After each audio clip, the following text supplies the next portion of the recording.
Hey everybody, my name is Patrick Anderson and I am an Associate Professor of Philosophy at Central State University in Ohio. And in this lightning talk, I'm going to be presenting on the connection between OER textbooks and social annotation activities in your classroom. Now, if you aren't super familiar with OER resources and textbooks at this time, I'm sure you will be by the time you finish attending this conference. But briefly, this presentation does assume that you know what this is, and basically these are resources that are openly licensed so that instructors can use them freely in their classrooms without having to worry about copyright or licensing and things like this, as long as the authors or creators are properly attributed according to their Creative Commons licenses. That said, on the other hand, social annotation is going to be covered in some detail here in this presentation, but the thing that you want to know in advance is that social annotation is just like annotation, but socially. So if you're somebody who likes to have your articles or books printed and you underline and write in the margins and things like that, that's exactly what a social annotation tool does, except for it does it digitally, and it allows you to set it up so that your students can see each other's annotations and respond to them similarly. So in this presentation, we're going to take a look at what social annotation is. We're going to consider some of the pedagogical benefits of social annotation, and then we're going to see how commercial textbooks versus OER textbooks facilitate and or impede the use of social annotation tools. And what I will be suggesting here is that OER textbooks are far better at facilitating the use of social annotation tools in your classroom. And hopefully by the end of this video, you'll be able to explain the pedagogical benefits of social annotation activities in your classes, and you'll be able to explain how and why OERs enable the use of social annotation better than commercial or proprietary textbooks. So let's begin. There are a number of social annotation tools out there. Hypothesis, Perusall, and Feedback Fruits Interactive Document are just three of some of the more prominent ones. And in this talk, I'll be using Feedback Fruits Interactive Document tool for my demonstration. And that's simply because that's what's available at my university. I don't have experience with Hypothesis, but I do have experience with Perusall.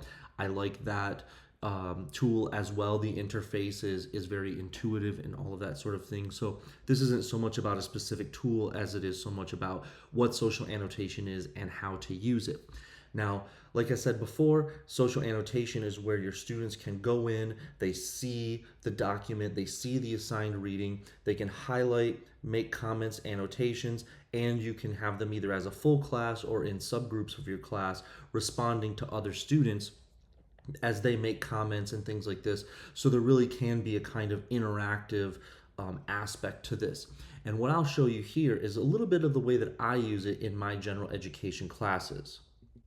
So first, in my critical thinking class, I use Matthew Van Cleve's open textbook, Introduction to Logic and Critical Thinking, or at least I use select chapters from it.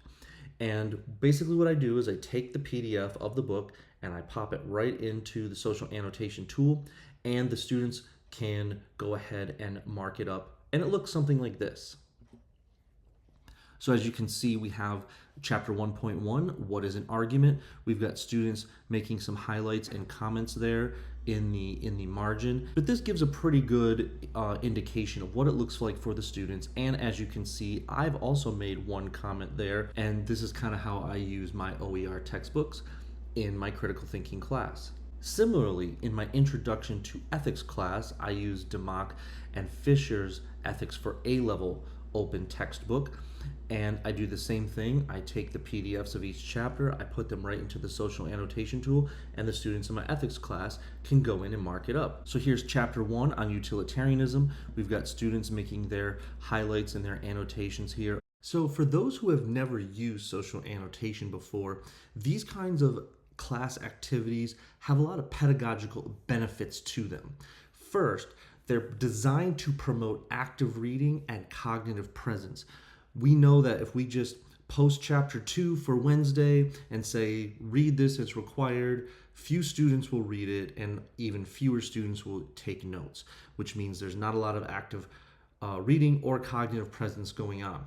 What these require is that students go in and read and highlight, think about it enough to type out an answer. I combine these actually with handwritten notes. So as a student does their annotations, they're all supposed to have a notebook where they take notes by hand, and I check those in class the next day. I call that class preparation assignments. And all of this is to stimulate reading, promote not just reading and enforcing reading, but promoting active reading and cognitive presence. It also gives students a chance to discuss or collaborate with their peers. Obviously, if they see other students doing similar work, then they're motivated to kind of keep up with that, as well as being able to post replies to each other's discussion threads in the homework. On the other hand, the instructor benefits from social annotation are quite numerous. I'll touch on just a few here. First, a chance for feedback. The way that I use these, for instance, is I'll make them do 11:59 p.m. the night before class. If they have to read chapter 2 for that day, they've got to do their annotations by the night before. The morning of class, I'll read through, see what the students said, and that way I can call out very good comments. Hey, so-and-so got this just right. I can offer formative feedback and say, I'm seeing this mistake. I can offer answers to questions that students pose, and so I take notes on these and I bring them to class. You can also give feedback in the tools, but just in general, it gives you a chance to see how students are reading and be able to respond to the way that they're reading. And of course, there's a bunch of other benefits to this. You could provide feedback on critical reading skills. You can have students come to office hours, work with them one-on-one, and do all sorts of different things with them. And so it does open up a variety of avenues for further instruction and intervention to help students who are in a variety of different places with their skills, abilities, or even just confidence, and to help them level up as the semester goes. Now that we're thinking about what social annotation is and some of the benefits of it, I want to talk about why OER textbooks facilitate the use of social annotation tools much better than commercial textbooks. And if you want a too long didn't read version of it, it simply is this. Commercial textbooks are highly restricted by copyright law and licensing practices. Usually, if you have access to them, you have connected them to your LMS so that, through CentGauge or Pearson, you can have your students access the textbook along with practice quizzes or lecture slides, notes, things like this, whatever the other handouts and supplementary material may be. And I'm certainly not discounting the benefits of those supplementary materials that come with proprietary textbooks. Those can be very beneficial, especially in engineering and the sciences or social sciences and things like this.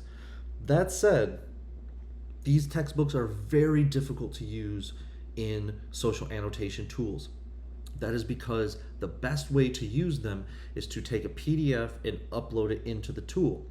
And if you don't have the licensing permission to take apart the textbook into chapters or subchapters and to upload them individually all across your LMS into these tools, then you're going to be pretty restricted on what you can do.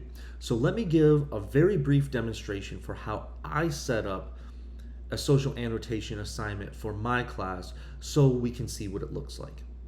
Okay, so I'm just going to use a blank module in one of my sandboxes in our university's LMS, which is D2L.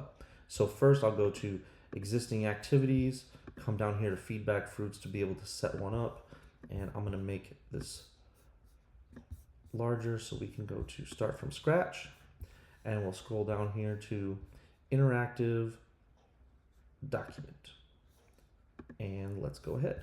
So we'll call this just chapter 1 as a generic name. We have our instructions and then the material.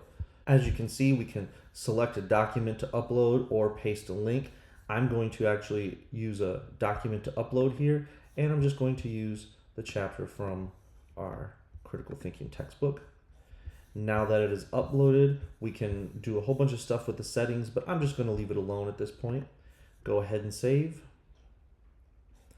And now we have our tool.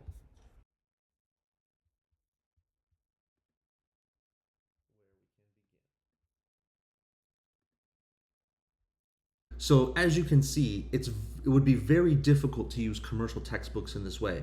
Of course, if you're using one section or one chapter from a commercial textbook here and there and mixing them together and so on, then you might be able to use them under fair use restrictions. But again, most of the time choosing one textbook has a virtue in that everything kind of hangs together in one set place. And of course, if you're subscribed to it or have a digital textbook linked to or integrated into your LMS, then you're going to get the benefits of all of those supplementary materials that you get with such textbooks. But you would have a very difficult time getting them integrated into a social annotation tool the way that I demonstrated just now. So in this video, I covered what social annotation is and discussed some of the pedagogical benefits of social annotation, as well as provided a few examples and explanations for how I set them up and use them in class.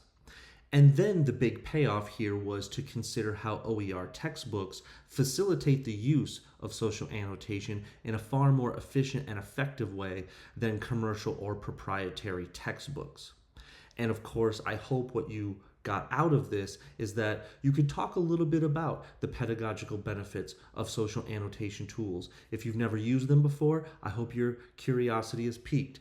And of course, I hope you also understand that OERs would help to enable your use of social annotation tools much better than commercial textbooks might do. And that wraps up my presentation for today, using social annotation tools with open textbooks. Once again, my name is Patrick Anderson, and I teach philosophy at Central State University. If anybody had any questions or wanted to further discuss anything that I talked about today, including social annotation, OER textbooks, philosophy, or anything like that, you can reach me at panderson@centralstate.edu. I'd like to thank everybody for watching, and hopefully you found at least one very useful tip in this video. Thanks.